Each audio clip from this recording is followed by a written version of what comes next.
परिचय देईल, प्रकरण हे सांगतील जे आहे आणि संपता आमचे मित्र ॲडव्होकेट साजिद शाह करतील। तर मी परिचय देतो। माझं नाव ॲडव्होकेट वाजेद खान बिडकर, माझे परम मित्र ॲडव्होकेट साजिद शाह। आज पुण्यात स्वारगेट येथे जे प्रकरण घडलेलं आहे त्या संदर्भातली ही प्रेस कॉन्फरन्स आहे। न्यायदेवतेवर व पोलीस यंत्रणेवर आमचा पूर्ण विश्वास आहे। आज जी ही प्रेस कॉन्फरन्स घेतली जात आहे त्यामध्ये आरोपीचे भाऊ या ठिकाणी बसलेले आहेत।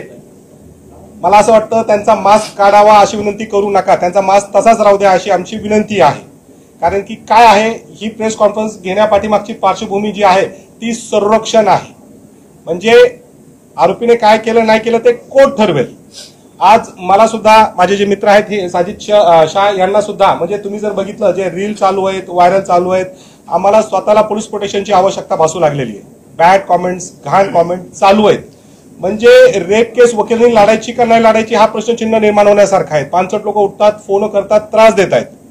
तर हे सगळं चाललेलं असताना जे ट्रोलिंग होते, जे सोशल मीडियाचे इन्फ्लुएन्सर आहे, जे कमेंट करतात, त्यांच्यामुळे आम्हाला किती त्रास होतो, ह्यांना किती त्रास झाला आहे, यासाठी ही कॉन्फरन्स आहे। जे काही सत्यता आहे हे सांगतील आरोपीचे भाऊ। आपण सांगावी अशी विनंती आहे। बोला, माईक लावून बोला। स्वारगेट बलात्कार प्रकरणी दत्ता गाडे सदर प्रकार घडला। त्याच्या आधी तो गुलटेकडी मार्केट यार्डवरून भाजीपालाचा व्यवसाय करतो। तो विकून येत असताना स्वारगेट मार्गे केडगाव चौफुलाला येत असताना सदर प्रकार घडला। त्याच्यानंतर जे काही प्रकरण झालं त्याची अंतिम चौकशी व्हायला हवी होती। पोलीस यंत्रणेवर आमचा पूर्णपणे विश्वास आहे, न्यायदेवतेवर पण पूर्ण विश्वास आहे। ज्या महिलेसोबत जी घटना घडली त्या व्यक्तीला पण पूर्णपणे न्याय मिळाला पाहिजे। जो काही ह्या गोष्टीनंतर जो काही कोर्ट निकाल देईल तो आम्हाला मान्य आहे, पण ह्या प्रकरणाची सखोल चौकशी व्हायला पाहिजे। सखोल चौकशीनंतर कोर्टाने त्यांना फाशीची शिक्षा जरी दिली तरी पण ती आम्हाला मान्य आहे, आम्हाला त्याचा अजिबात वाईट वाटणार नाही।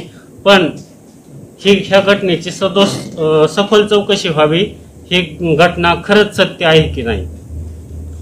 मीडियाने 3 दिवस फक्त नाण्याची एकच बाजू दाखवली, तर आता चौकशीनंतर मीडियाने नाण्याची दुसरी बाजू पण दाखवावी।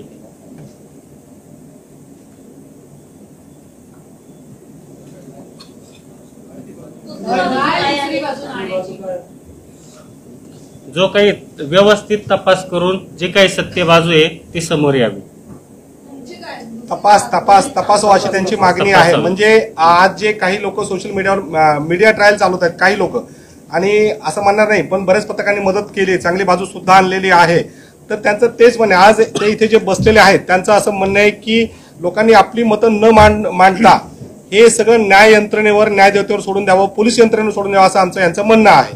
म्हणजे यांना जो की तुम्ही केलंच असेल गावात त्रास, या गोष्टीसाठी ते आपल्या समोर आले। गावातल्या लोकांचा आमच्याकडे बघण्याचा दृष्टिकोन बदललेला आहे।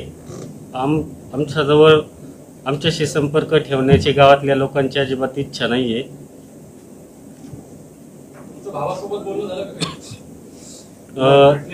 घटनेनंतर नाही झालं।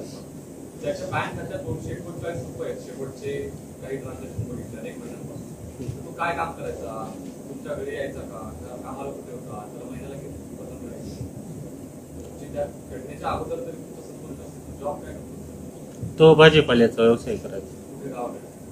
हो, गावाकडनं उचलायचा, मार्केटला आणायचा।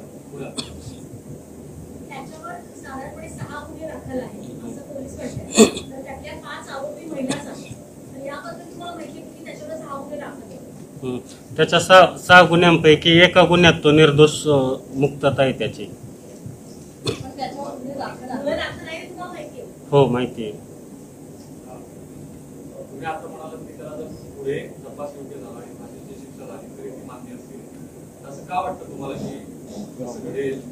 तो जरी भाऊ जरी असला, तो गुन्ह्यात जर दोषी असेल तर त्याला शिक्षा झालीच पाहिजे। एक मिनिट त्यांचं बोलणं.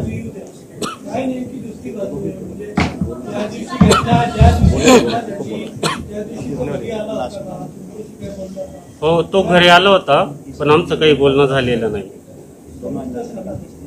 तो घरी आलेला होता, पण त्याच्या पाठीमागच्या गुन्ह्यांमुळे त्याचं नाव थोडंसं बदनाम झाल्यामुळे फारसं काही मी त्याच्यासोबत बोलत नव्हतो.